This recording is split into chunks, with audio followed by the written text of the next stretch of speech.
Now, I know that this topic is very weird. If you're interested in this, keep watching. My name is Oluremi Martins and welcome to my YouTube channel where I share my entrepreneurial journey as well as teach how to start, grow and take your online business to the next level. In today's video, I'm going to be teaching you how to get influencers to promote your business or your product for free.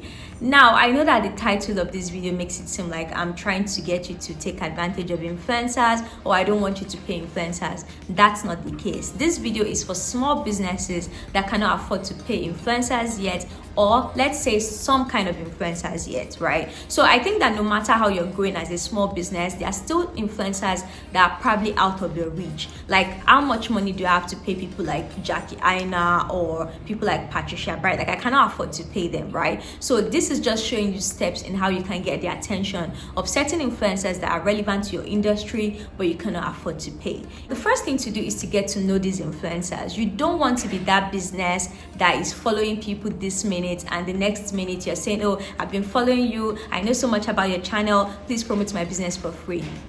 Don't do that. You want to get to know these influencers. You want to understand the kind of content they share. You want to understand their audience. You want to understand what matters to them, right? So there are certain influencers that are approachable for small businesses because, you know, they've promoted small businesses in the past. So understanding and following, engaging with them will help you to actually know if you should approach them and how to approach them.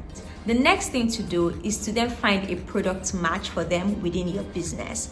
Now, because you've gotten to know an influencer, you've been following them, you know about their audience, doesn't mean that you should just send them any kind of product that doesn't look like something that they will wear or something that interests them.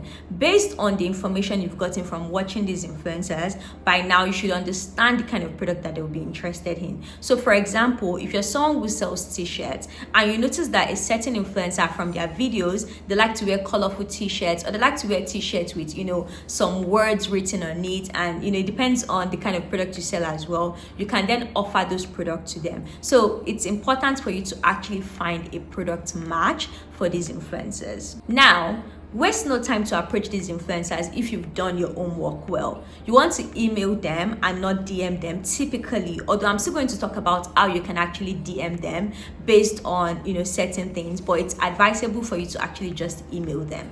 When you are emailing an influencer, do not make the mistake of making it all about you, which is why I also wanted you to have, you know, learn some things about them and know the kind of things that they promote or the kind of things that they interest them. It's great when you're emailing people to first mention something that you've watched about them or something about them that makes you connect with them so much or that makes you really like them. So for example, if an influencer has, you know, given a shout out to an hair brand and that hair brand, you know, did so well, you can mention that and say, oh, things like that inspired me and I would really love if you could give my brand a mention as well. Now, in your email, you want to speak from a founder point of view or an owner point of view. You do not want to send an email like you have PAs, you have, you know, lots of people working with you, because if you have that, why are you approaching them for free? So you want to send an email personally and say, oh, I really like these things that you did. I like the things that you share on your channel. And you want to also be genuine. Do not make things up. Make sure that you're actually saying something that really happened. You can talk about your product if you want them to, you know, promote a specific product. You can talk about the journey behind creating that product and why you think their audience would love to hear about that product. Or you can talk about what it would mean for that product if you got a shout out from them. Make sure that you're asking to get their opinion of that product as well. You don't want to just approach them and say, oh, I want you to create a story post for me, I want you to create a YouTube video for me and things like that. Like, you're not coming from a place where you can demand such things. So ask that, you know, I would want for you to mention something about my product. I would like for you to give me feedback when you use this product, especially if it's the kind of product that they would really like to use. Make sure that you include a direct link to that product. It doesn't matter if you do not have a website yet. You can include a link to your Instagram page. A link to a video that shows that product properly would also help, and also include a description of that product as well. Now, if you have a website, it would be nice if you can link to that page so that you can also read reviews from other people who have tried the product as well. If you've done all of these things perfectly, try to read your email again. Make sure that, you know, you've not said anything that you shouldn't have said. Correct for typos, because generally, influencer or not, when people see typos all over an email, it sort of like throws them off. Just make sure that you're sending a very good email and then you can hit send. Now, after sending this email, do not make the mistake of going to bed, because a lot of people send emails out to people, and when they do not get responses, it feels like, oh, this person is not interested in promoting my product. Yes, they might not be interested in, promoting your product, but still, it's important that you follow up. Actually, I would say that the success is in the follow-up. Many times that I've approached influencers, even for paid work, I do not get feedback or responses yet to, like, let's say the second or the third or even the fourth email. And this isn't because, the influencer is an asshole or anything, but it's just because influencers generally get a lot of emails, and sometimes the email might get lost or they might be too busy to read it, so you want to follow up. In your follow-up email, make sure that you do not sound like you're angry or that you're entitled or anything. You can just say things like, oh, I'm floating this to the top of your email and just wanted to check that you got my previous email. I'm still looking forward to your response and would be very excited if you actually review my product or mention it on your page. So I advise 2 or 3 follow-ups just to make sure that the influencer actually sees your email. After doing these things, you might get like a 20% success rate out of all of the people that you emailed, and they might actually test your product or review your product. Make sure that you follow up even after they've reviewed your product, or if they've mentioned you in their stories, or if they've mentioned you on their website. There are certain influencers that might not be able to do something as much as a review for you or just mention in their stories.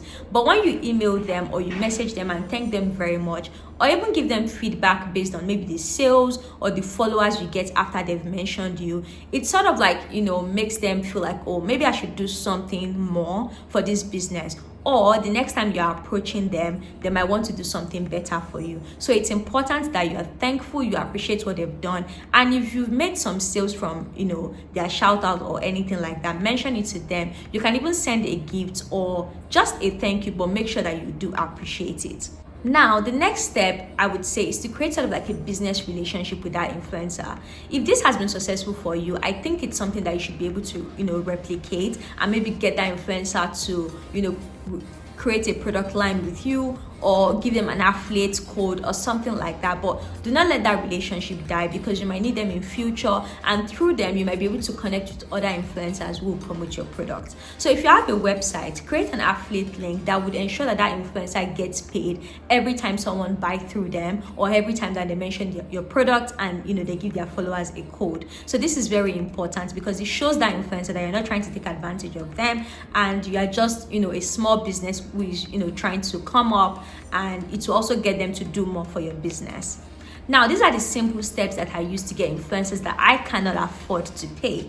This does not mean that you should go to influencers that are, just starting out. Some micro influencers would promote your business for free, but generally speaking, I think that you should pay micro influencers. But for influencers that are big and, you cannot afford to pay them, then you should use these simple steps to get their attention, get a shout out for your business, a review, a promotion, an advert, or whatever favor they can do for you. Now, if you've learned anything from these steps that I've outlined, please subscribe and hit the notification bell so that you are informed when I drop my next video.